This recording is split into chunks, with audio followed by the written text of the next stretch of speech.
Halo semua, kita lanjut lagi video kita dari yang sebelumnya, yaitu read menggunakan query builder. Nah, pada video kali ini kita akan membahas bagaimana cara membuat fungsi edit dengan menggunakan query builder. Nah, biar gampang, pada video ini kita menggunakan project yang sebelumnya. Nah, langsung saja kita mulai. Pertama, yang perlu kita lakukan adalah membuatkan function edit di barang controller. Kemudian pada function edit kita tuliskan perintah dengan menggunakan query builder untuk menampilkan satu buah record berdasarkan ID-nya. Hasil dari perintah ini saya simpan dalam sebuah variabel, katakan saja misalnya barang. Ya, jadi untuk menampilkan satu buah record itu caranya adalah db titik 2 table. Nah, sebutkan nama tabelnya apa, yaitu barang. Kemudian berdasarkan apa? Berarti where, ya. Nah, seperti yang saya sampaikan tadi, ini berdasarkan ID yang didapatkan dari ID yang dikirimkan. Nah, jadi di sini kita membutuhkan variabel untuk menampung ID yang dikirimkan dari rootnya nantinya. Nah, kemudian metode yang saya gunakan di sini untuk mendapatkan datanya saya boleh menggunakan get, boleh menggunakan first. Jadi nanti saya kasih tahu perbedaannya di mana. Untuk pertama kita akan coba gunakan metode dengan first. Ya, karena ini yang paling simpel. Nah, kemudian hasil dari record ini ya akan kita tampilkan ke dalam sebuah form. Nah, berarti kita tuliskan perintahnya di sini, return view, berarti kita membutuhkan nanti blade yang baru yang sama seperti halnya di form input ya. Nah, jadi sebut saja namanya adalah edit barang ya, yang dimana nantinya akan dikirimkan dengan compact ya. Ini yang paling sederhana sesuai dengan nama variabel yang tadi ya. Tinggal kita sebutkan di sini nama variabelnya. Untuk functionnya ini sudah selesai. Kemudian kita akan buatkan blade-nya yang namanya nanti kita simpan dengan nama edit barang, dan scriptnya itu sebenarnya sama dengan form input barang. Jadi nggak ada salahnya script yang ada di form input barang ini kita copy, kemudian kita buatkan file baru di view-nya, buat namanya adalah edit barang. Oke, kemudian kita paste di sini.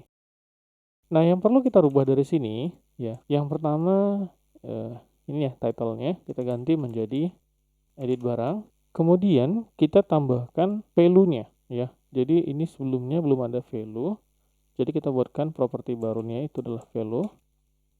Yang dimana nilai dari value ini didapatkan dari variabel barang yang dikirimkan oleh controller. Nah, jadi karena tadi saya menggunakan first ya, yang artinya hanya dikirimkan satu record dan bisa dipanggil langsung nama variabelnya di sini ya. Jadi saya cukup menuliskan dengan cara seperti ini.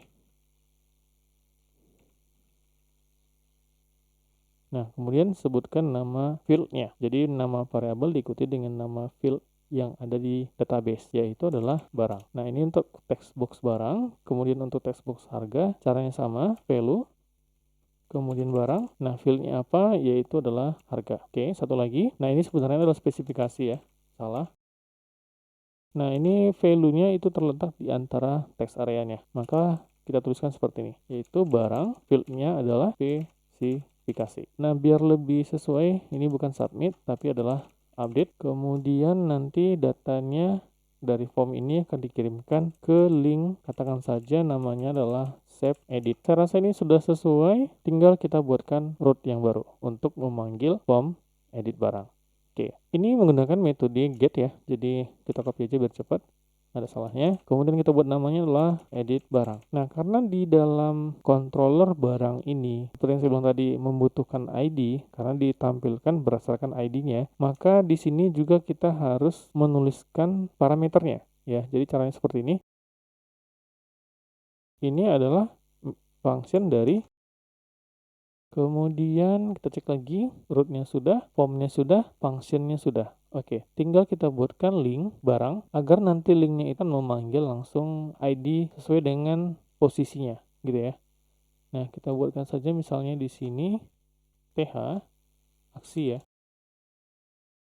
Buatkan linknya di sini edit barang. Nah, berarti ini adalah ID-nya.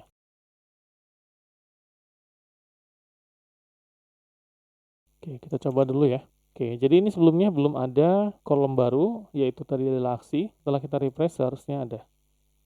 Oke, sudah ada kolom baru yaitu aksi. Dan setiap link yang ada di sini akan mengarah ke ID dari recordnya. Ya, kalau Anda lihat, perhatikan di bagian bawahnya, ya di bawah kirinya itu. Nah, ini ID-nya 2, sedangkan ini adalah ID-nya 4. Nah, kenapa demikian? Seperti yang tadi, di sini sudah langsung kita tuliskan fieldnya. Jadi akan secara otomatis akan terbentuk di URL-nya. Begitu ya. Oke, kita coba salah satu dulu kita edit. Oke, ini sepertinya salahnya di rootnya. Ini terbalik ya. Oke, kita refresh. Sudah bisa ya. Kalau kita lihat lagi di sini, kalau kita klik edit yang di keyboard, maka yang ditampilkan adalah data keyboardnya. Ya, kalau kita klik edit yang di sini, maka yang ditampilkan adalah laptopnya. Nah, jadi itu kenapa? Karena ID-nya tadi ya. Begitu. Oke, sudah berhasil. Selanjutnya, kita buka lagi controllernya. Data yang ditampilkan di dalam form edit barang tadi, setelah kita melakukan perubahan, maka data tersebut akan dikirimkan atau dirubah ke dalam tabel barang yang ada di dalam database. Nah, tentunya kita akan membutuhkan sebuah function untuk melakukan hal tersebut. Nah, jadi kita buat function baru di sini, ya, yang namanya adalah sebut saja function save edit gitu ya. Oke, karena ini mirip dengan perintah menyimpan, ya kita kopikan saja. Yang perlu kita rubah hanyalah ini. Jadi update telah dilakukan perubahan data dan menyimpan ke dalam tabel barang di database, maka halaman akan kita arahkan ke daftar barang ya. Jadi kita bisa tuliskan dengan cara kita tuliskan dengan return redirect barang. Oke, kita coba dulu. Ya, kita akan coba melakukan perubahan harga dari yang sebelumnya 300.000 kita rubah menjadi 3 juta. Kemudian kita coba klik update-nya. Oke, kita lihat di sini kendalanya adalah di root-nya. Ya, mungkin root-nya kita belum buatkan. Coba kita cek lagi. Ya, memang belum. Nah, agar data yang ada dalam form mengarah ke function save edit barang, maka perlu kita buatkan sebuah root baru. Ya, yang dimana rootnya itu menggunakan metode post karena itu dari form ya. Kemudian namanya kita buat adalah save edit barang ya. Nah, yang ini nanti akan mengarah ke sini ya, save edit. Kita cek lagi di formnya apakah memang sudah mengarah ke link yang ini. Oke, sama ya. Oke, kita coba lagi di back aja dulu. Kemudian kita refresh, ini masih 300.000, kita ganti ke 3 juta. Kemudian update. Ups, oh, ini tidak lain dan tidak bukan salahnya gara-gara linknya tidak kembali ke awal. Jadi kita lihat lagi, edit barang, save input barang. Apakah ada link ini di root? Tentunya tidak, ya. Makanya itu dia error. Jadi bagaimana caranya? Ada dua cara. Anda boleh membuatkan link ini di sini, ya. Berarti harus Anda tambahkan edit barangnya di depan. Atau Anda bisa membuatnya seperti ini, ya. Tinggal kita tambahkan di edit barang, kemudian kita buatkan slash di depan. Nah, artinya apa? Artinya adalah ini kembali ke posisi rootnya, yang itu yang paling awal, ya. Jadi apapun ada link yang sebelumnya itu akan diabaikan dan kembali ke awal lagi semua, ya. Ini memang sangat ya luar biasa ya satu simbol ini. Oke, kita coba, kita back lagi, kemudian kita refresh. Kemudian ini kita rubah menjadi 3 juta. Oke, kita lihat hasilnya bagaimana. Wow, ini sepertinya ada kesalahan di perintah update-nya ya. Kita cek lagi. Kita cek lagi di barang controller. Oke, kalau kita lihat lagi di sini, mengapa tadi datanya begitu saya rubah satu record yang lain ikut juga berubah. Nah, itu karena tidak ada kita tentukan berdasarkan apa record itu dirubah. Nah, oleh sebab itu kita perlu buatkan penambahan where di sini, ya. Where. Nah, berdasarkan apa? Yaitu berdasarkan field ID, ya. Yang dimana value-nya itu didapatkan dari request, ya, sama dengan yang field yang lain juga, yaitu adalah ID, ya. Nah, oleh sebab itu kita perlu juga kirimkan ya dari formnya dengan menggunakan text box dan name-nya adalah ID ya.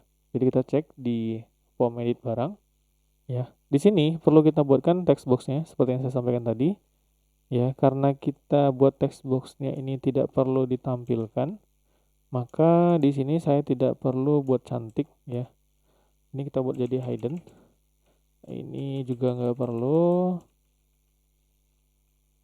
Name-nya kita buat jadi ID sesuai dengan yang tadi. Dan value-nya kita ambil dari field ID. Ya, ini kita hapus semua. Oke. Nah, source-nya ini sudah sesuai. Ya, kita coba. Oke, kita coba. Ini masih sama ya. Kita rubah satu. Nah, ini kita buat namanya jadi laptop. Kemudian harganya kita buat jadi 8 juta. Oke, source-nya yang berubah hanya satu. Oke, sudah sesuai ya. Jadi yang berubah hanya satu saja. Oke, kita coba lagi ya, satu lagi. Misalnya ini keyboard kita ganti jadi LCD monitor. Ya, harganya ini 3 juta. Kita ganti jadi 2 juta.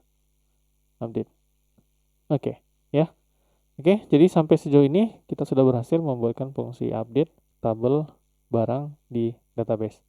Oke, sampai jumpa di video berikutnya. Sekian dan terima kasih.